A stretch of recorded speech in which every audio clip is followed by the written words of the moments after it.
नरवाना के विधायक रामनिवास सुरजाखेड़ा सोमवार को एक बार फिर चर्चा का विषय बन गए हैं, क्योंकि सोमवार को जब नरवाना कस्बे के एसडी स्कूल में आयोजित कार्यक्रम में पहुंचे और उन्हें बैठने के लिए सीट नहीं मिली, तो इसी दौरान उनके समर्थकों ने एक टेंट की कुर्सी का प्रबंध उनके लिए किया। लेकिन यह चर्चा जब पूरे कार्यक्रम में पहुंच गई तो इसके बाद आयोजकों द्वारा एक सोफे का प्रबंध भी उनके लिए किया गया, जिसके बाद विधायक उस पर बैठ गए। वहीं आयोजक भी उनके साथ बैठे दिखाई दिए। वहीं इस दौरान अजय चौटाला भी पहुंचे थे और इस दौरान राज्य मंत्री अनूप धानक की उपस्थिति की भी अनदेखी जो है आयोजकों द्वारा की गई। जब स्वागत नेताओं का किया जा रहा था तो इस दौरान अजय चौटाला पहुंचे तो लोग चारों तरफ भीड़ बनाकर उनके पास एकत्रित हो गए थे। अनूप धानक जैसे ही पहुंचे और उन्होंने भीड़ को देखा और कोई भी व्यक्ति उनके स्वागत के लिए आगे नहीं आया तो दबे पांव कार्यक्रम के अंदर चले गए। इसके बाद क्या कुछ वार्तालाप हुई, क्या आयोजकों के साथ बात हुई, न्यूज़लाइन नरवाना के माध्यम से आपको दिखाया जाएगा। और क्या यह विशेष प्रोग्राम था जहां जसपा के वरिष्ठ नेता अजय चौटाला सहित राज्य मंत्री व स्थानीय विधायक रामनिवास सुरजाखेड़ा को अतिथि के रूप में बुलाया गया था।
शिक्षा के क्षेत्र में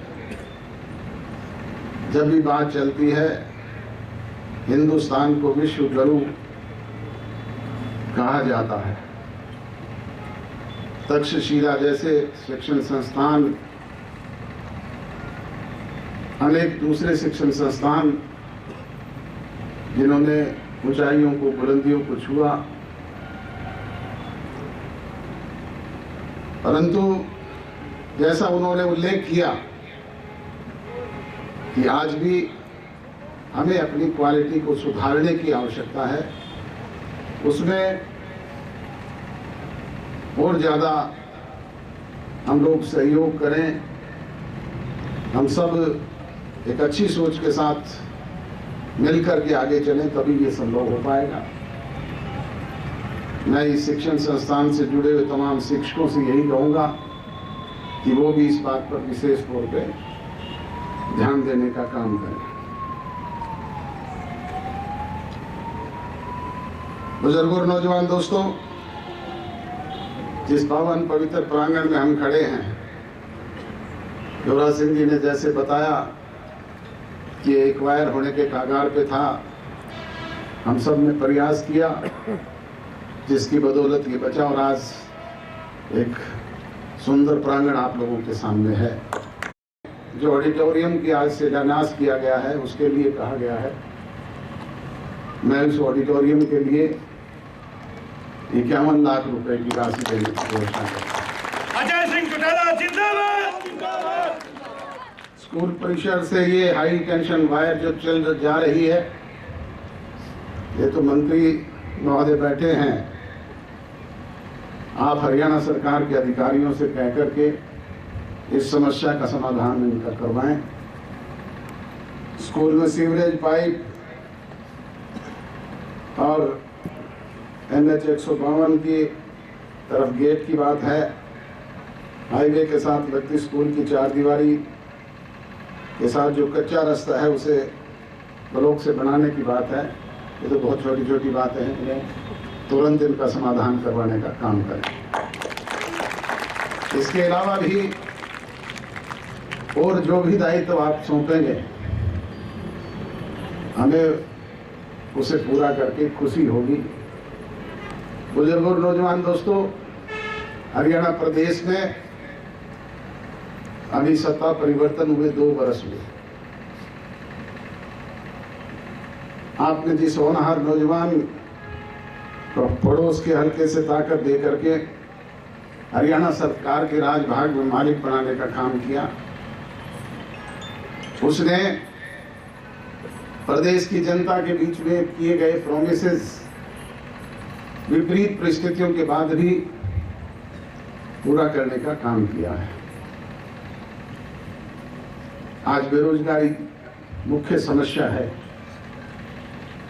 और हरियाणा प्रदेश की सरकार ने कानून बना करके विधानसभा में 75% बेरोजगार नौजवानों को प्राइवेट सेक्टर में रोजगार देने का प्रयास किया। इसके लिए भी हमारे विरोधियों के पेट में मरोड़ उठती है। कई बार वो कहते हैं कि ये तो कूड़ी के गुड़ लगाने वाली बात है। कूड़ी के गुड़ लगाने वाली नहीं।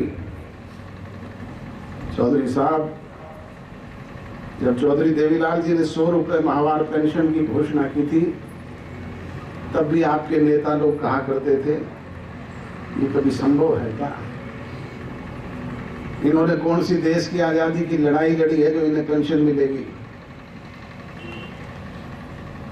तब चौधरी देवीलाल जी आपके बीच में कहा करते थे कि हम विधानसभा में कानून बनाने जाएंगे, कोई भेड़ चराने नहीं जाएंगे। और वो कानून बना करके उन्होंने लागू की। आज वो सम्मान पेंशन हमारे बुजुर्गों को 2500 रुपए माहवार मिलती है या नहीं मिलती? इन्हीं के लोग कहा करते थे ये संभव ही नहीं है। आज ही इस कानून के लिए भी कहते हैं ये तो कूड़ी के गुड़ लगाने वाली बात है। गुड़ लगाने वाली बात नहीं। जब हरियाणा प्रदेश के नौजवान को रोजगार मिलेगा, जब वो खुशहाल होगा, तब पता चलेगा। उसके परिणाम निकट भविष्य में आएंगे।